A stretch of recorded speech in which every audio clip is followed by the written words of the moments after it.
دوسرا سجدہ کرو تاکہ تمہیں آخرت کی یاد دلائے کہ اسی مٹی میں تمہیں مل جانا ہے، اسی مٹی میں تمہیں غرق ہو جانا ہے۔ کہا کہ درمیان میں تھوڑی دیر کے لیے قیام رکھا گیا ہے، کہ بس اسی قیام کو زندگی کہتے ہیں، سبحان اللہ سبحان اسی اللہ، قیام کو حیات کہتے ہیں۔ واہ واہ واہ یعنی کہ واہ، بس آنے اور جانے کے درمیان میں بس تھوڑا سا فاصلہ ہے، اسی کو حیات کہتے ہیں، سبحان اسی اللہ، کو زندگی کہتے ہیں۔ یہی وجہ ہے کہ جناب نوح جنہیں اللہ نے سب سے زیادہ زندگی عطا کی، تقریباً 2500 کی برس کی زندگی، اور جب جناب نوح دنیا سے جانے لگے، وقت آخر قریب آیا، تو ملک الموت نے ایک سوال کیا۔ کیا سوال کیا؟ اے نوح یہ بتاؤ اتنی طولانی زندگی اللہ نے عطا کی تمہیں، تم نے اس دنیا میں اپنی زندگی کو کیسے بسر کیا؟ اس کا جو ہے خلاصہ کیا پیش کرو گے؟ تو جناب نوح فرماتے ہیں کہ زندگی چاہے کتنی طولانی ملی، لیکن اس کا خلاصہ بس مختصر یہ ہے کہ ایسا محسوس ہوتا ہے کہ ایک دروازے سے آیا تھا، ایک دروازے سے جا رہا سبحان ہوں۔ اللہ سبحان اللہ، اتنی طولانی زندگی ملنے کے بعد جناب نوح کہہ رہے ہیں ایسا محسوس ہوتا ہے کہ ایک دروازے سے آیا تھا اور ایک دروازے سے جا رہا ہوں۔ اب ملک الموت کہتا ہے اے نوح اتنی زیادہ اتنی طولانی زندگی ملنے کے بعد تم نے اتنا مختصر سا ترجمہ کیا حیات کا۔ ایک امت اور بھی آئے گی جو آخری رسول کی امت ہوگی، اس کی عمر تقریباً 60 برس 70 برس یا 80 برس کی عمر ہوگی۔ ایک مرتبہ نوح نے سوال کیا اے ملک الموت کیا وہ لوگ رہنے کے لیے مکان بھی بنائیں گے؟ تھوڑا سا جاگیے، مجھے اتنا بتاؤ کیا وہ لوگ اتنی مختصر سی عمر میں رکھنے کے بعد کیا وہ لوگ رہنے کے لیے مکان بھی بنائیں گے؟ ملک الموت نے کہا تم سے زیادہ عالیشان بنگلے بنائیں گے، تم سے زیادہ بڑی بلڈنگیں بنائیں گے، تم سے زیادہ عالیشان بنگلے بنائیں گے، اور ایسے ایسے بنگلے بنائیں گے کہ خود کی عمر تو 60 برس کی ہوگی لیکن مکان جو ہے 1000 برس کے لیے تعمیر کریں گے، سبحان اللہ، ہے نا؟ کہ اتنی مختصر سی عمر ہوگی اور اتنے عالیشان بنگلے بنائیں گے۔ اب جناب نوح نے کہا حیف ہے، حیرت ہے ان لوگوں میں کہ اتنی مختصر سی حیات انہیں ملے گی، اتنی مختصر سی زندگی انہیں ملے گی اور وہ اتنے عالیشان بنگلے بنائیں گے۔ اگر خدا مجھے اتنی مختصر سی حیات دیتا تو میں اللہ کے ایک سجدے میں زندگی کو گزار دیتا۔ سبحان اللہ سبحان اللہ سبحان اللہ، ماشاء اللہ،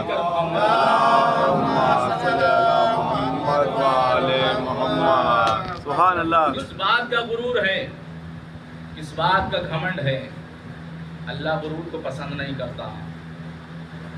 فطرس نے غرور کیا، من مثلی، کون میرے مقابل میں ہے؟ اللہ نے بالوں پر چھین لیے۔ جب فرشتے کے چھین سکتا ہے تو انسان کی حیثیت کیا ہے؟ ادھر بالوں پر چھینے، اب کون ہے جو فطرس کو عطا کر دے؟ بھائی جس کے بالوں پر خود خالق کائنات چھینے، دنیا میں کس کی مجال ہے کہ اسے عطا کر دے؟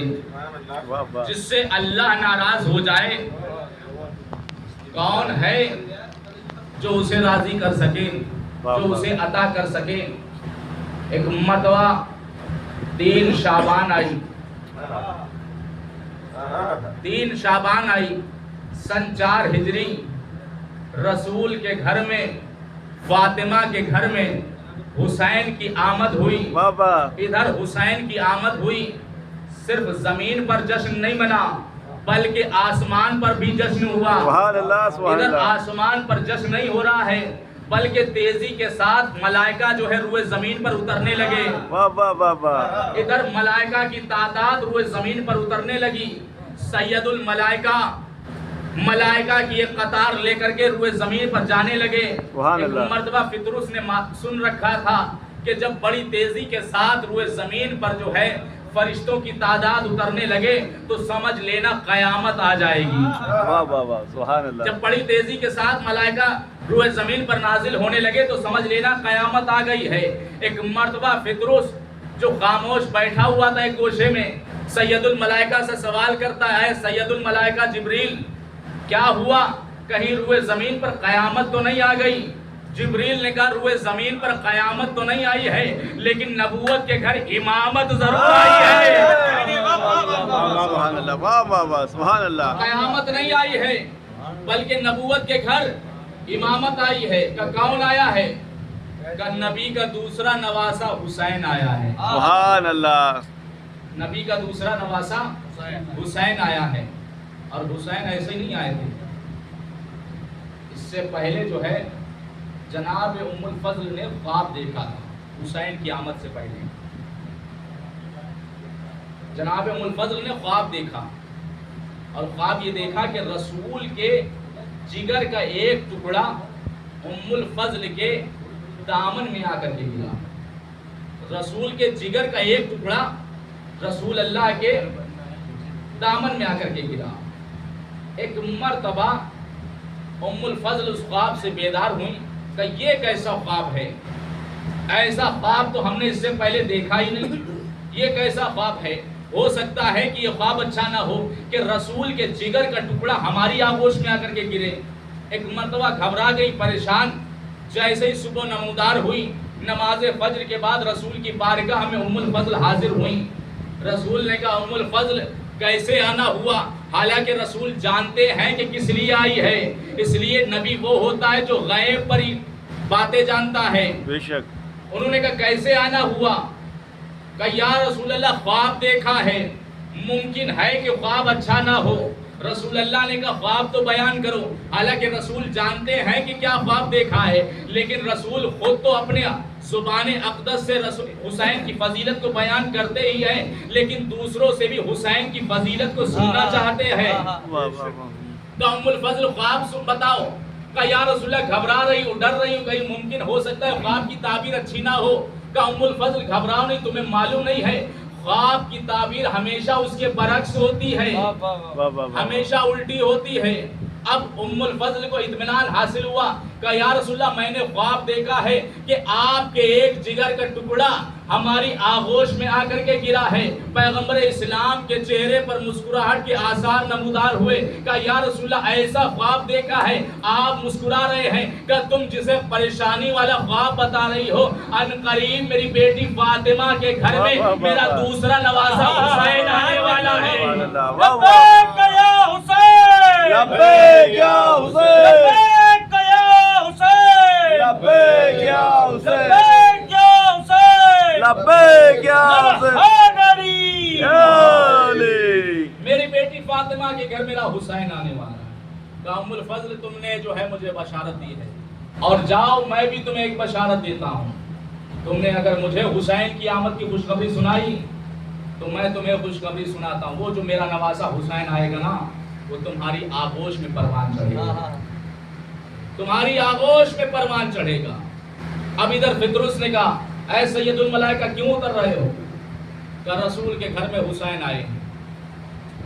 اب اللہ جانے نام حسین میں کیسا اثر تھا، کیسی نام حسین میں کیفیت تھی کہ فطرس جیسا فرشتہ بھی کہنے لگا اگر مجھے نجات مل سکتی ہے تو اسی طرح حسین، اس لیے کہ حسین ہدایت کا چراغ ہے، حسین کشتی نجات ہے۔ کہ اگر مجھے بھی نجات مل سکتی تو اسی طرح حسین سے مل سکتی ہے۔ ہاتھوں کو جوڑا ہے سید الملائکہ، میری گزارش ہے مجھے بھی جو ہے شہزادی کے در پہ لے کر کے چلو، میں بھی رسول کو جو ہے حسین کی آمد کی مبارکباد پیش کروں۔ اب جناب جبریل نے اپنے پروں پہ فطرس کو سوار کیا، در سیدہ پر آئے اور در سیدہ کے باہر آ کر کے فطرس کو چھوڑ دیا۔ کہا کہ دیکھو یہاں تک لانا تو ہمارا کام تھا، لیکن دروازے کے اندر وہی جا سکتا ہے جسے سیدہ کی اجازت حاصل ہے، اس لیے کہ بغیر اجازت کے یہاں ملائکہ بھی نہیں جاتے ہیں۔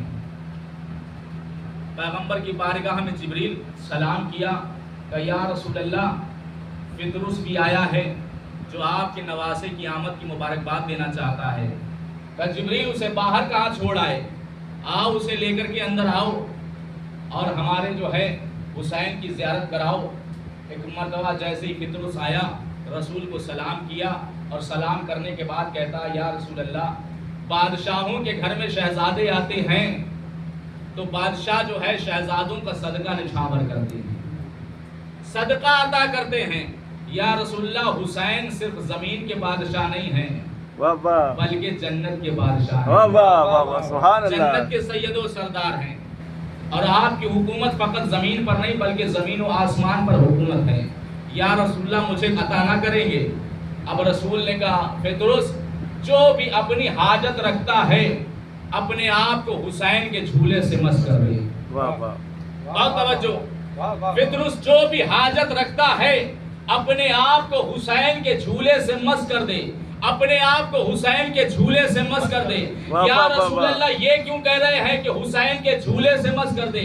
یہ کیوں نہیں کہہ رہے حسین موجود ہے اپنے آپ کو حسین سے مس کر دے؟ جب نہیں رسول جواب دے کہ نادان دیکھو 1400 سال کے بعد ایک زمانہ ایسا بھی آئے گا جب بظاہر سامنے حسین تو نہ ہوں گے، سامنے نہ ہوں گے، لیکن لوگ جو ہے کہیں گے علم سے کیوں مانگ رہے ہو، تعزیت تابوت سے کیوں مانگ رہے ہو، گہوارے سے کیوں مانگ رہے ہو؟ میں 1400 سال پہلے پطرس جیسے فرشتے کو حسین کے جھولے سے عطا کر کے بتا رہا ہوں کہ جب پطرس جیسے فرشتے کو حسین کے جھولے سے مل سکتا ہے تو کسی عزادار کو حسین کے تابوت سے مل جائے۔ نعرہ حیدر حسینیت حسینیت حسینیت لبیک یا حسین لبیک یا حسین لبیک یا زینب لبیک یا زینب لبیک خامنائی نعرہ حیدر۔ اس میں حیرانی ہونے والی بات کیا ہے؟ اس میں حیران ہونے والی بات کیا ہے؟ اس لیے جب پطرس جیسے فرشتے کو حسین کے جھولے سے مل سکتا ہے، جب کسی عزادار کو حسین کے جھولے سے، حسین کے تابوت سے، حسین کے گہوارے سے مل جائے تو اس میں حیران ہونے والی بات کیا ہے؟ عزیزان محترم، یہ مجلس حسین کے چہلم سے منسوب ہے، اور آج اربعین میں جو ہے آپ ہزاروں کی تعداد میں لوگ جو ہیں سید الشہداء کی زیارت کے لیے اکٹھا ہوئے ہیں۔ اور آپ دیکھیں کہ جتنا مجمع روز اربعین ہوتا ہے سید الشہداء کی بارگاہ میں، اتنا مجمع جو ہے کسی اور مقام پر کسی اور تاریخ میں نہیں ہوگا، اور زیارت حسین کا ثواب بہت زیادہ ہے۔ ہمارا آپ اس زیارت کو ثواب کو جو ہے بہت ہلکے میں نہ لیں، بہت زیادہ ثواب ہے۔ لوگ کہتے ہیں نا کہ جو ہے اگر حسین بلائے، میں نے عرض کیا نا کہ حسین بلائیں، مولانا صاحب ہم کو جانا چاہتے ہیں مگر کیا کریں کہ ہمارے پاس دولت نہیں ہے، اسی لیے تو حسین کی زیارت کے لیے کہا ہے نبی نے کہ اگر دولت نہیں ہے، اگر غنی نہیں ہے تو حسین کی زیارت کو جاؤ تاکہ وہاں سے غنی ہو کر سبحان اللہ۔ اگر تم عبادت گزار نہیں ہو اس لیے حسین کی بارگاہ میں جاؤ تاکہ وہ منظر دے کر کے آؤ تاکہ عبادت گزار بن کر کے آؤ۔ سبحان اللہ۔ یہاں سے گئے غنی بن کر کے تو کیا گئے؟ اس لیے کہ جو ہے سوالی خالی ہاتھ جو ہے امام کی بارگاہ میں جاتا ہے، لے کر کے نہیں جاتا ہے۔ سبحان اللہ۔ اس لیے کہ اگر جھولی بھر کر کے گئے تو پھر وہاں سے کیا لے کر کے آؤ گے؟ اس لیے کہ حسین کی عطا سب سے بڑی ہے، بے شک حسین کا کرم سب سے بڑا ہے۔ اس زیارت حسین کے لیے جو ہے بہت زیادہ ثواب رکھا گیا ہے۔ خود علامہ ہلی جو ہے کہ بہت بڑے جو ہے عالم دین گزرے ہیں، اس کا نام آپ حضرات سنتے رہتے ہیں، کامل الزیارات میں 16 سوال زیارت امام حسین کا ہے کہ اتنا زیادہ ثواب زیارت حسین کا کیوں رکھا گیا، اور کسی جو ہے ائمہ کی زیارت کا اتنا زیادہ ثواب نہیں۔ حالانکہ نجف کی بھی زیارت ہے، روضہ رسول کی بھی زیارت ہے، جنت البقیع کی بھی زیارت ہے، بے شک خانہ کعبہ کی بھی زیارت ہے، بہت زیادہ زیارتیں ہیں، لیکن اتنا زیادہ ثواب علامہ ہلی نے 16 سوال امام زمانہ سے لیے۔ کامل الزیارات میں تقریباً 16 سوال جو ہیں موجود ہیں، جو انہوں نے جو ہے نقل کیے کہ یہ جو جواب ہیں، یہ جو سوال ہم نے امام زمانہ سے کیا اور ان کا جواب میں نے نقل کیا جو کہ علامہ ہلی کہ اتنا زیادہ ثواب کیوں رکھا گیا زیارت حسین کا۔ ان کے ذہن میں تھا کہ آخرکار اتنا زیادہ پیادہ اور وہ بھی جو ہے جو پیدل چل کر کے زیارت حسین کے لیے جائے، بہت زیادہ ثواب۔ حالانکہ آپ جو ہے مستحبات میں آپ پڑھیں گے تو چھوٹے چھوٹے بہت سے اعمال رکھے گئے ہیں جن کا ثواب بہت زیادہ ہے. کبھی کبھی واجبات میں اتنا زیادہ ثواب نہیں ہے لیکن مستحبات میں بہت زیادہ ثواب ہے. جیسے کہ رسول کی حدیث ہے کہ اگر کوئی چاہتا ہے کہ حج کا ثواب اسے حاصل ہو تو کسی بھوکے کو کھانا کھلاؤ. اگر کوئی چاہتا ہے اسے حج کا ثواب حاصل ہو تو کسی پیاسے کو پانی پلاؤ. کوئی چاہتا ہے کہ حج کا ثواب حاصل ہو تو کسی برہنہ کو لباس پہناؤ. کوئی چاہتا ہے کہ حج کا ثواب حاصل ہو تو کسی جو ہے برہنہ پاؤں چلنے والے کو جو ہے جوتے دلاؤ. تو یہ جو ہے بہت زیادہ یعنی مستحبات عمل ہیں لیکن بہت زیادہ ثواب. یہی وجہ ہے کہ امام حسن مصطفیٰ علیہ السلام ایک سلوات ایک دو جملے میں امام حسین کے حوالے سے تاکہ جو ہے آج کی مناسبت سے جہاں مجلس ہے تاکہ بات واضح ہو جائے. امام حسن تقریباً 22 حج جو ہے پاپ ادا کیا ہے. 22 حج پیدل جو ہے کر کے گئے ہیں زیارت کی اور بہت زیادہ ثواب ہے. اور یہی وجہ ہے کہ جب امام جو ہے طواف کر رہے تھے خانہ کعبہ کا اصحاب موجود تھے چاہنے والے موجود تھے درمیان میں امام جو ہے طواف کر رہے تھے کہ اتنے میں کسی شخص نے جو ہے سوال کیا ہے کوئی جو راہ خدا میں مجھے کھانا کھلائے, ہے کوئی جو راہ خدا میں مجھے پانی پلائے, ہے کوئی جو راہ خدا میں مجھ برہنہ لباس والے کو جو ہے لباس پہنائے, ہے کوئی جو مجھے راہ خدا میں جو ہے جوتے پہنائے. ابھی سوال کیا تھا سوال کرنے والے نے کسی نے اس کی آواز پر لبیک نہیں کہا. امام حسن نے جو ہے طواف کو ترک کیا اور واپس چلے گئے اور اس سائل کو اپنے ساتھ لیا کہا آؤ تم ضرورت مند ہو تمہاری ضرورتوں کو پورا کرتے ہیں.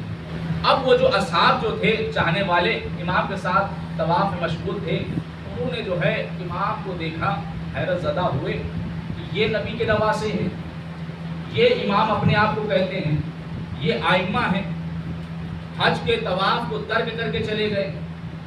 کیا انہیں معلوم نہیں ہے حج کے طواف کو ترک نہیں کیا جاتا, یہ طواف جو ہے ترک کر کے چلے گئے. اچھا ہوتا یہ ہے کہ کبھی کبھی انسان جو ہے امت کی اصلاح کرتے کرتے امام کی اصلاح کرنے لگتا ہے نا.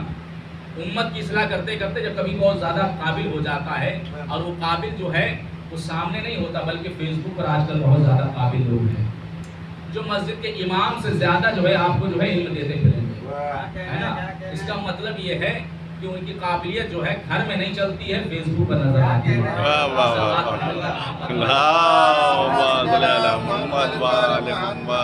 امام گئے واپس آئے اور پھر حج میں کے طواف میں مشغول ہو گئے. ایک مرتبہ چاہنے والوں نے کہا مولا کیا آپ کو معلوم نہیں ہے طواف کو آپ چھوڑ کر کے چلے گئے, خانہ کعبہ کا وہ بھی عمرے کا طواف تھا, حج کا طواف تھا. امام نے کہا یہ بتاؤ حج کے کتنے ارکان ہیں, حج کے کتنے ارکان ہیں؟ کہ مولا بہت ارکان ہیں, یعنی کہ جو احرام باندھے کا یہ بھی ایک ارکان ہے, خانہ کعبہ کا طواف کرے یہ بھی ایک ارکان ہے حج کا, اور اس کے بعد جو ہے صحیح کریں کا یہ بھی ارکان ہے, صفا مروہ میں جو ہے چکر لگائے کا یہ بھی ہے, یعنی آپ ابراہیم اور جناب اسماعیل کی یاد کو تازہ کریں, قربانی کے احکام کو انجام دیں یہ بھی جو ہے ایک ہے. یعنی اتنا سب کچھ کرے گا تو اس کے بعد کیا ہوگا کہ ایک حج مکمل ہوگا. یعنی احرام باندھے, خانہ کعبہ کا طواف کرے, صفا و مروہ کے درمیان صحیح کرے, قربانی دے راہ خدا میں, یعنی اتنے سارے اعمال جب انجام دے لے گا تب ایک حج مکمل ہوگا. کہ تم نے پیغمبر کی حدیث نہیں سنی کہ جو ایک بھوکے کو کھانا کھلائے اسے حج کا ثواب, جو کسی پیاسے کو پانی پلائے اسے حج کا ثواب. کہ میں جب سارے ارکان انجام دوں گا تب ایک حج کا ثواب ملے گا. میں ابھی 3 حج کا ثواب لے کر کے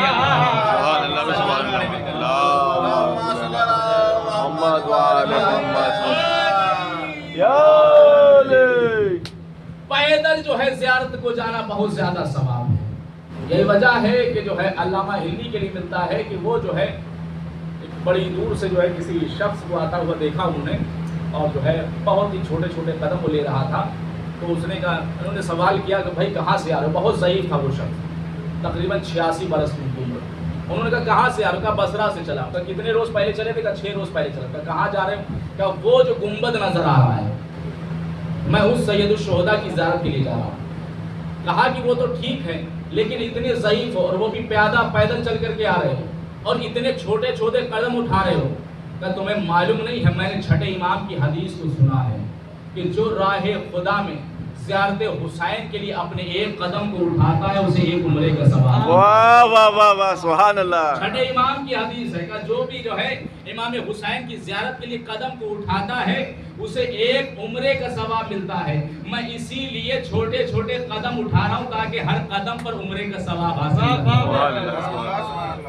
علامہ ہلی نے کہا میں اکثر سوچا کرتا تھا اتنا زیادہ جو ہے زیارت حسین کا ثواب کیوں رکھا گیا.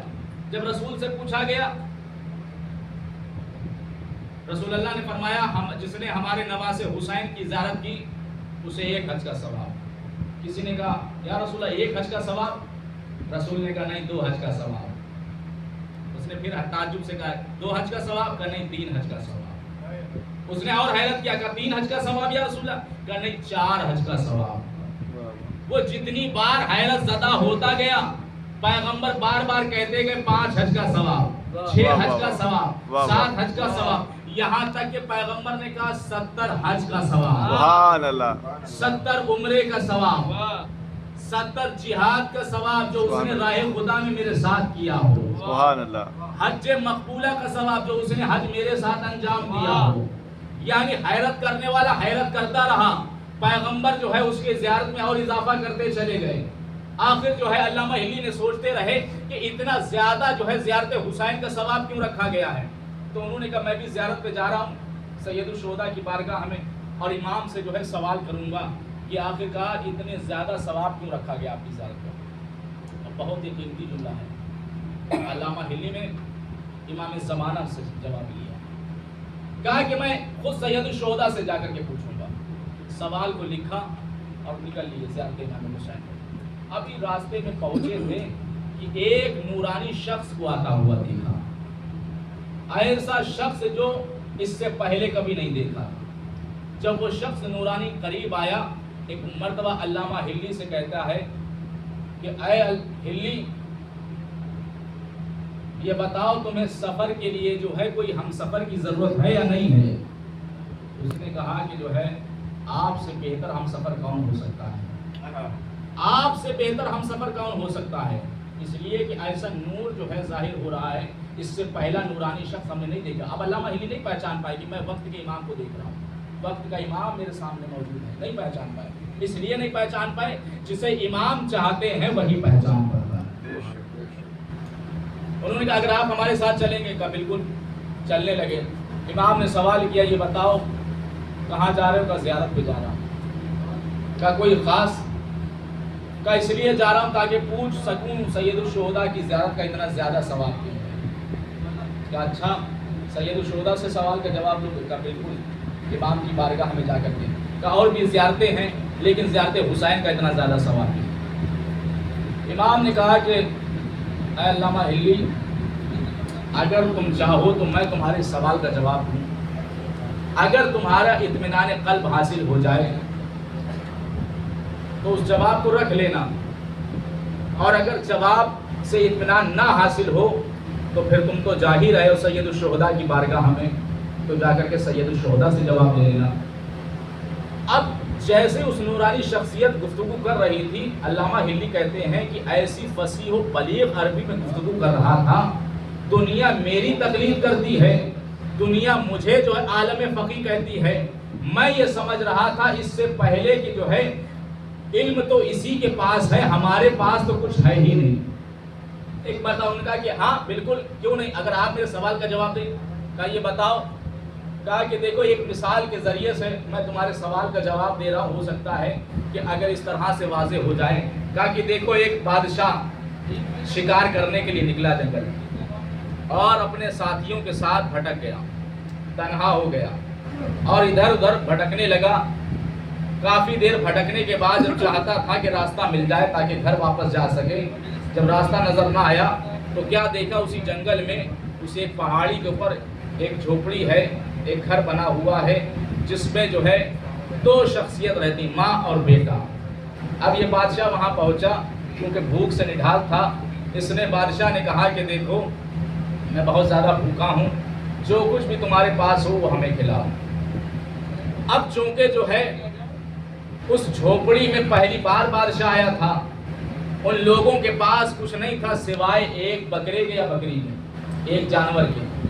ماں نے کہا بیٹے سے میرے لال یہی ہمارے پاس ذریعہ معاش ہے, یہی ہمارا اکلوتا سہارا ہے, لہذا چونکہ آنے والا مہمان وقت کا بادشاہ ہے, اسے جو ہے اس بکرے کو ذبح کرو اور اسے کھلا دو. بیٹے نے ذبح کیا, اسے کھلا دیا. جب صبح ہوئی تو بادشاہ کے کچھ سپاہی آئے اور آنے کے بعد بادشاہ کو اپنے ساتھ لے جانے لگے.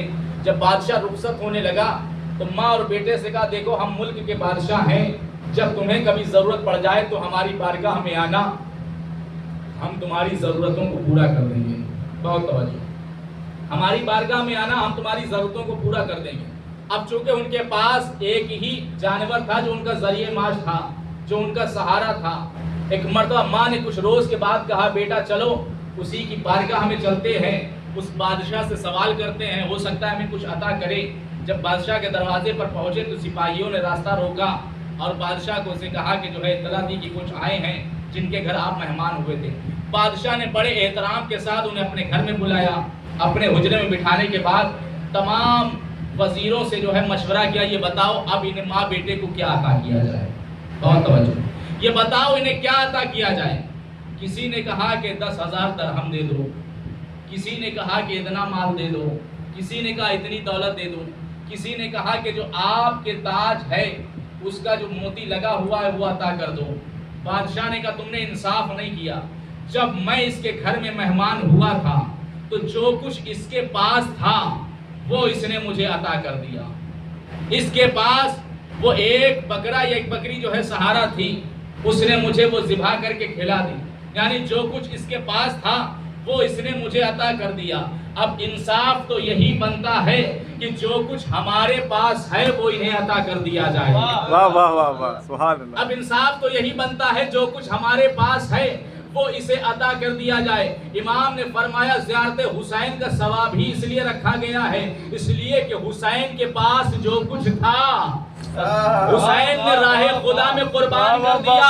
حسین کے پاس عباس جیسا بھائی تھا, حسین نے قربان کر دیا. اکبر جیسا جوان تھا, حسین نے قربان کر دیا.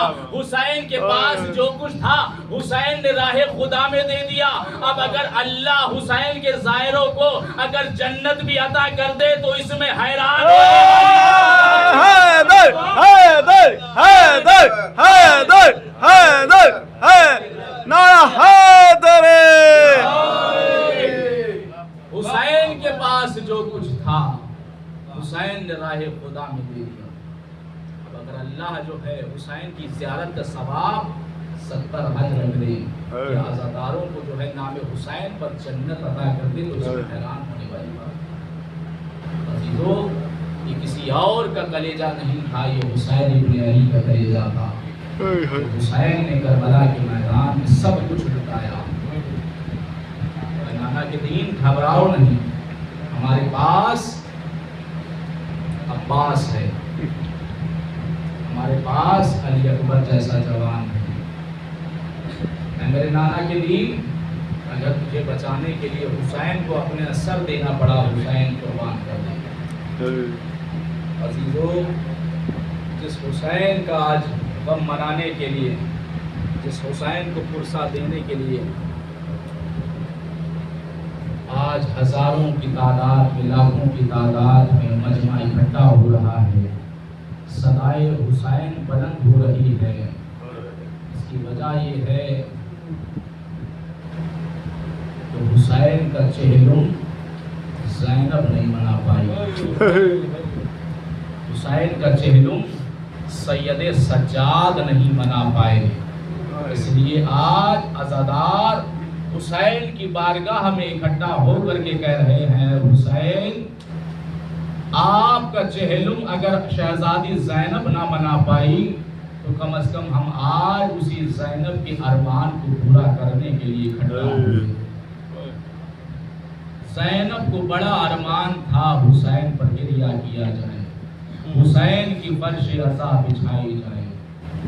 یہی وجہ ہے عزیزوں, چہلم امام حسین ہے, دل کھول کر گریہ کرنا, اس لیے کہ آج فقط حسین کا چہلم نہیں ہے آج علی اکبر کا چہلم ہے، آج علی اصغر کا چہلم ہے، آج عباس دلاور کا چہلم ہے، آج علی اصغر کا چہلم ہے، عزیزو اس کا چہلم ہے کہ جس کا چہلم زینب نہیں منا پائی ہے۔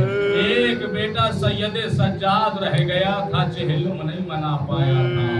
عزادارو یہی وجہ ہے کہ ہمارے گھروں میں ایک جنازہ ہو جاتا ہے تو ہم سے برداشت نہیں ہوتا۔ عزیزو کیا کہیے گا فاطمہ کے گھر کو، فاطمہ کے گھر سے ایک جنازہ نہیں بلکہ 72 جنازے نکل رہے ہیں۔ آج ایک حسین کا چہلم نہیں ہے بلکہ 72 شہداء کا چہلم ہے۔ عزادارو یہی وجہ ہے کہ جب سید سجاد کو یزید نے اپنے دربار میں بلایا، کہا سجاد ہم نے یہ طے کیا ہے کہ تمہیں رہا کر دیا جائے، اے سجاد چاہو تو مدینے چلے جاؤ چاہے کربلا چلے جاؤ۔ سید سجاد کہتے ہیں یزید میں اپنی جانب سے کچھ نہ کہوں گا جب تک میری پھوپھی زینب مجھ سے نہ کہے۔ اس کے بعد سید سجاد ابھی رخصت ہو رہے تھے کہ یزید نے حداد کو بلایا، ایک لوہار کو بلایا اور کہا کہ سید سجاد کے ہاتھوں کی ہتھکڑیاں، پیروں کی بیڑی اور گردن کے تاؤ کے خاکار اتار دیا جائے۔ جب لوہار آیا اور ہاتھوں کی ہتھکڑیوں کو کاٹنے لگا، ایک مرتبہ وہ لوہار بھی چیخ مار کر گریا کرنے لگتا ہے۔ سید سجاد نے کہا بھائی کیوں گریا کر رہے ہو؟ کہ مولا میں حیران ہوں، ارے آپ کا گوشت ہڈیوں میں جو ہے باقاعدہ زنجیروں میں جکڑ چکا ہے، ارے آپ کس طرح سے جو ہے ان زنجیروں میں قید رہے؟ آپ کے گردن کا طوق جو ہے اتنا سخت ہے کہ آپ کی گردن کو چھید کر کے آپ کا طوق جو ہے ہڈیوں میں پیوست ہو چکا ہے۔ سید سجاد نے کہا تو ہمارے طوق کو دیکھ کر کے پریشان ہو گیا، ارے ہم کربلا سے لے کے شام و کوفہ تک اسی حالت میں ہم چل کر کے آئے ہیں، طوق و زنجیر کو اپنے ساتھ لے کر کے آئے ہیں۔ سید سجاد ہاتھوں سے ہتھکڑیوں سے رہائی ملی، سید سجاد شہزادی زینب کی خدمت میں آئے۔ زینب نے سید سجاد کو دیکھا اور بڑی حسرت کے ساتھ دیکھا، کہا پھوپھی اماں کیا دیکھ رہی ہو؟ کہا میرے لال میں دیکھ رہی ہوں ارے جو 11 محرم کو امت نے زیور پہنائے تھے اب وہ زیور تمہارے بدن پر نظر نہیں آ رہے۔ سید سجاد کہتے ہیں پھوپھی اماں یزید نے ہمیں رہائی کا حکم دیا ہے اور کہا ہے چاہے مدینے چلے جائیے چاہے کربلا چلے جائیے۔ اے پھوپھی اماں آپ کیا حکم دیتی ہے؟ سید سجاد سے زینب کہتی ہے اے بیٹا سید سجاد جا کے یزید سے کہو ارے پہلے زینب مدینے نہ کربلا جائے گی، پہلے ہمارے لیے ایک مکان خالی کرایا جائے، سیاہ پردے لگائے جائے اور کچھ بیویوں کو بلایا جائے اور ہمارے شہداء کے سر ہمیں واپس کیے جائے، اس لیے کہ زینب جب سے قید ہوئی ہے حسین کا ماتم نہ کر پائی ہے۔ عزادارو زینب جب سے قید ہوئی حسین کو دل کھول کر ماتم نہ کر سکی۔ عزادارو یہ پہلے قیدی ہیں دنیا کے، جب قید ہوئے تب بھی روئے، جب آزاد ہوئے تب بھی روئے۔ زینب نے سید سجاد سے کہا میرے لال جا کے یزید سے کہہ دو پہلے ہماری چادروں کو واپس کیا جائے، ہمارے لیے ایک مکان خالی کرایا جائے، شہداء کے سر واپس کیے جائے اور کچھ بیویوں کو بلایا جائے تاکہ ہم دل کھول کر حسین کا ماتم کر سکیں۔ عزادارو جب حسین کے اہل حرم کو رہائی ملی، زینب کو قید خانے سے رہائی ملی، ادھر بیویوں میں کوہرام برپا ہوا، ہر ایک بیوی قبر سکینہ پر آ کے کہتی تھی اے سکینہ اب ہمیں قید سے رہائی مل گئی، اے سکینہ کیا وطن نہیں چلو گی؟ اے سکینہ سب سے زیادہ وطن جانے کی تمنا کسی کو نہ تھی۔ اے سکینہ تم اکثر پرندوں کو جاتے ہوئے سوال کرتی تھی، اے بھیا یہ پرندے کہاں جا رہے ہیں، اے بھیا یہ پرندے کہاں جا رہے ہیں۔ سید سجاد سکینہ سے کہا کرتے تھے، اے سکینہ جب شام ہوتی ہے تو پرندے اپنے گھروں کو جاتے ہیں۔ سکینہ بے ساختہ کہتی، اے بھیا شام کو پرندے بھی گھر کو جاتے ہیں، کیا ہمیں وطن جانا نصیب نہیں ہوگا؟ جزاک اللہ خدا تمہیں کوئی مقصد ہے سوائے غم سید الشہداء علیہ السلام کے۔ جو عزیزو سکینہ کو بڑا ارمان تھا وطن جانے کا، سکینہ کو بڑا ارمان تھا مدینے جانے کا۔ عزیزو جب رہائی ملی ہے تو ہر ایک بیوی نے قبر سکینہ پر آ کر کے کہا ہے سکینہ میں رہائی مل چکی ہے، کیا وطن نہ چلو گی؟ اب عزیزو فرش عزا بچھا، سیاہ پردے لگائے گئے، شام کی بیوی آئی، ہر بیوی نے زینب کو پرسہ دینا شروع کیا، اے زینب آپ کو حسین کا پرسہ، آپ کو علی اکبر کا پرسہ، آپ کو علی اصغر کا پرسہ، اے زینب اب آپ یہاں سے کربلا جا رہی ہے، اے بی بی آپ کو مدینہ جانا مبارک ہو۔ ایک مرتبہ شہداء کے سر آنا شروع ہوئے، علی اکبر کا سر آیا، ام لیلہ نے بڑھ کے کلیجے سے لگایا، اے میرے لال تجھے فاطمہ کے سامنے مجھے سلوک کیا۔ علی اصغر کا سر آیا، رباب نے سینے سے لگایا، حسین کا سر آیا، زینب نے کلیجے سے لگایا، ماتم کیا۔ اے عزیزو اب ایک سر ایسا آیا جس کی آنکھیں کھلی ہوئی تھی، زینب کے ہاتھوں میں آیا تو آنکھیں بند ہو گئی۔ اے بھیا عباس آنکھیں بند کر، زینب شکوہ نہ کرے گی، بے مکنو چادر در بدر پھرائی گئی، زینب رسل بستہ پھرائی گئی، زینب شکایت نہ کرے گی۔ اے میرے غیور وفادار عباس اپنی آنکھوں کو نہ بند کر، میرے بھیا عباس زینب سے شرمندہ ہونا، میرے بھیا زینب شکوہ نہ کرے گی، زینب شام و کوفہ پھرائی گئی، زینب شکوہ نہ کرے گی۔ ابھی زینب کے ہاتھوں میں سر عباس تھا، سید سجاد آگے بڑھے، چچا عباس کا سر لیا، اپنے کلیجے سے لگایا۔ زینب یہ سمجھی کہ سید سجاد اپنی ہتھکڑیوں کے نشان، اپنی بیڑیوں کے نشان دکھائیں گے۔ کربلا سے شام تک پھرائے گئے، جو ستم ڈھائے گئے وہ ستم ڈھا سنائیں گے۔ سید سجاد نے چچا کے سر کو لیا، شام کے قید خانے میں بنی ہوئی قبر سکینہ پر لے جا کے عباس کے سر کو رکھ دیا۔ اے سکینہ تمہارا چچا تم سے ملنے کے لیے آیا، اے سکینہ چچا کو یاد کر کے روتی تھی، تمہارا چچا تم سے ملنے کے لیے آیا ہے۔ قبر سکینہ سے آواز آئی، اے چچا اب سکینہ کبھی پانی نہ مانگے گی، ایک بار پانی مانگا سکینہ کو چھوڑ کر چلے گئے۔ اے چچا اب سکینہ کبھی شکوہ نہ کرے گی، اے چچا سب جا رہے ہیں وطن ہمیں چھوڑ کر۔